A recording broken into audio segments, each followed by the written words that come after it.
Hello guys, तर आज मी तुम्हाला मराठी धडा क्रमांक 2 शिकवणार आहे.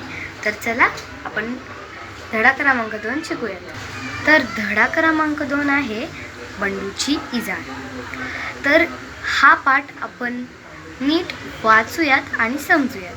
त्या अगोदर तुम्हाला ह्या पाठामधील जेवढे अवघड शब्द वाटत आहेत तेवढे तुम्ही लिहून घ्या आणि मला जेवढे अवघड वाटत आहे तेवढे मीही लिहिते.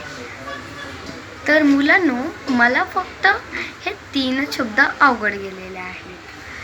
पहिला आहे बावची, दुसरा आहे वैरण आणि तिसरा आहे इजार. तर तुम्हालाही हे 3 शब्द खटकत असतील तर तुम्ही याचा अर्थ माझ्याकडून लिहून घ्या. चला तर आपण याचे अर्थ बघूया.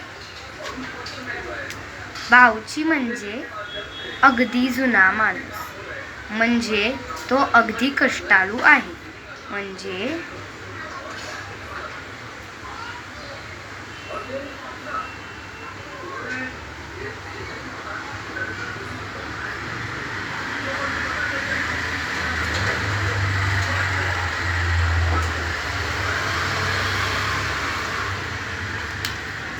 आणि वैरण म्हणजे एक बांधलेलं मोठं वैरण असतं, त्याच्यामध्ये कपडे घालतात आणि त्याच्यामधून